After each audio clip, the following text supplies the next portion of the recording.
Morning, Sensei.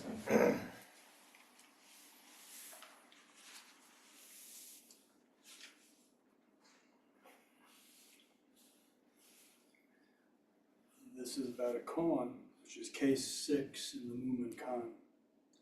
But before I dive into the koan, I just want to read a haiku by Basho, which I think would be a wonderful answer, a wonderful, not answer, but a wonderful response to the koan.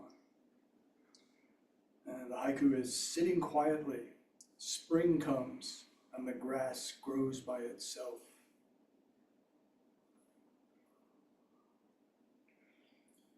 Sitting quietly, spring comes and the grass grows by itself.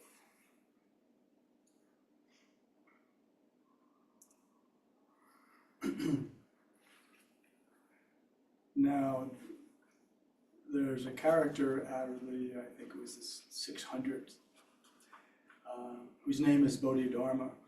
And Bodhidharma is, it's hard to say, there's been a lot of research whether he's a mythical figure or was actually a real figure. But in either case, he is attributed to him is the fact that he brought Zen from India to China. So he's a significant person in the history of Zen. So that's the Bodhidharma.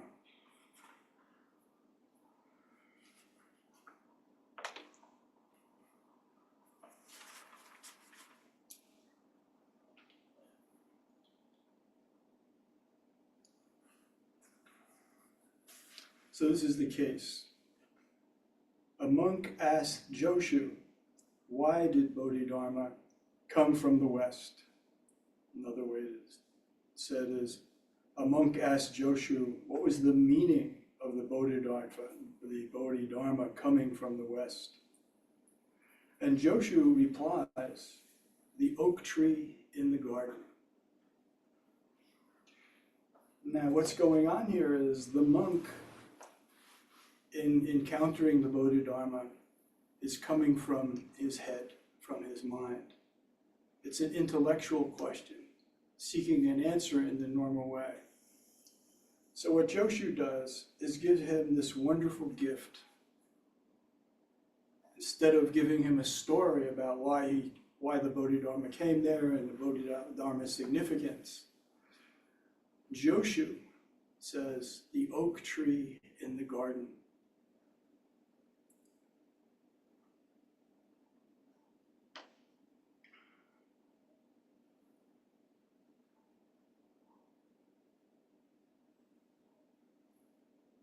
So one way to understand Joshu's response is that he is telling the monk, telling us, to let go of your usual way of experiencing the world. Right? This monk is probably well practiced intellectually, has studied in temple, but if he's asking a question like, what is the meaning of the Bodhidharma? The monk is here. So like I said, Joshu gives him this, as we say in baseball when a home run is hit, this sweet answer. It's just perfect. So he's saying that this oak tree can teach us to have a different experience of life. This oak tree is live.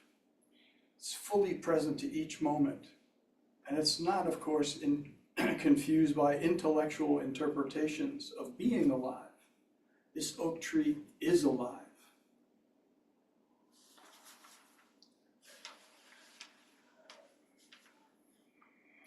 So one of the,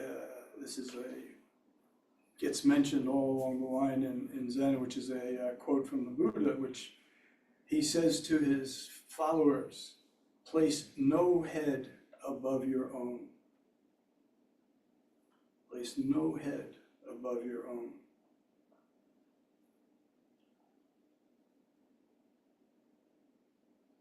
So in a sense, what's being said here, from the perspective of an oak tree, there is no meaning. Right? It's one of the things that people look for. What's the meaning of life? Well, how about there is no meaning? It's just sitting quietly, and spring comes and the grass grows by itself. Right? It's that simple. We don't have to add anything on. We don't need to add meaning. Just be with the grass growing. Just be with the oak tree. So when we look with an open mind, we see that the oak tree is alive and fully present to each moment, and it's inseparable from the world in which it grows, in which it lives. In the spring, new buds appear. In the summer, those buds sprout, and they fill the branches with leaves. In the fall, the leaves change color and drop to the ground. In the winter, bare branches stand dormant against a darkened sky. There's no meaning. The leaves fall and they land on the ground. It's that simple. To add some meaning, to add some story to this tree blooming, dropping its leaves, and becoming dormant in winter. It's that simple.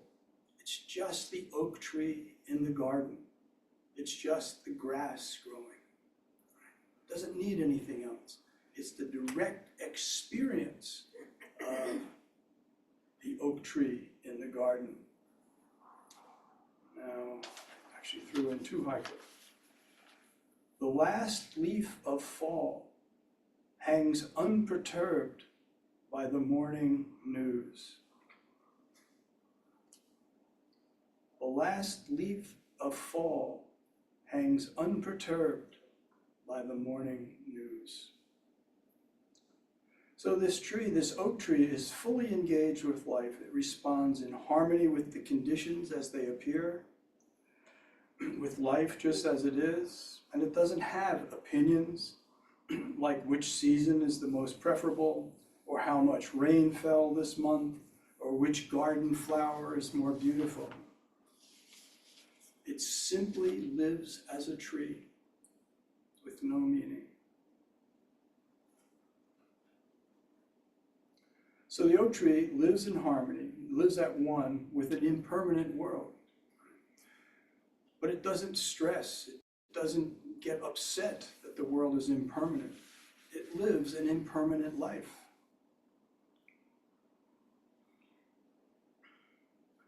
The tree lives in relationship with the soil, with the nutrients it provides. It releases CO2 into the atmosphere. On a summer day, it provides shade for 3 young children and their mother. The tree's acorns feed deer, squirrels, chipmunks, rabbits, and many more animals. Birds tweet from its branches. That's just the oak tree being an oak tree. These things that I read about the oak tree, we don't have to look for meaning. If we don't look for meaning, if we put down not placing a head above our own, we experience this oak tree, experience it directly. So one other haiku. Noisy crows feed on acorns below an old oak tree. Noisy crows feed on acorns below an old oak tree. So this oak tree, it lives in harmony with impermanence, and eventually it will die, but it will die without complaint, just as the normal part of life. It bloomed, it grew, it stood for dozens and dozens of years, and then at some point, the oak tree dies. The oak tree has no complaint. And there is no meaning to why it died. It just simply is the way of life. Things come and go.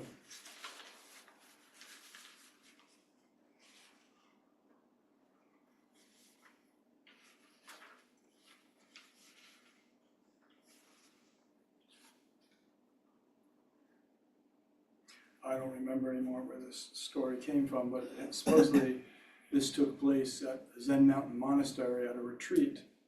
And it was on the second day of the retreat, one of the students stepped outside for walking meditation and heard the sound of a crow calling. Just try to imagine, if you can, the sound of a crow calling.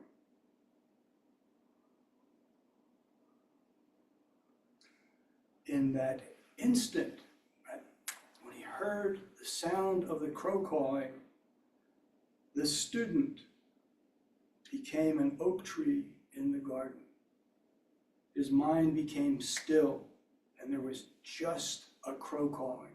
That's it. No stories, nothing added on. In that moment, he became that crow, just a crow.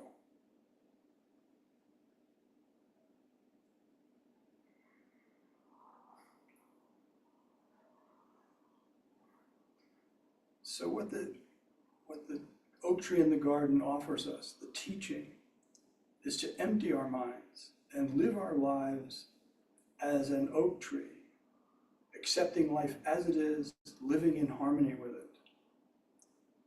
The lesson is to be present to each moment, not be distracted by ideas and theories, beliefs, preferences, or meaning. So how does that apply to our life? So it means if it's raining, get your umbrella. There's no meaning to getting the umbrella. It's raining, you get an umbrella. If your child is upset, hold her. That's simple. Just hold your child. If your friend is late for dinner, simply wait with composure.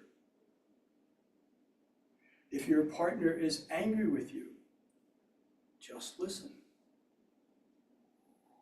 And this is a brief example of living with life as it is, living in harmony.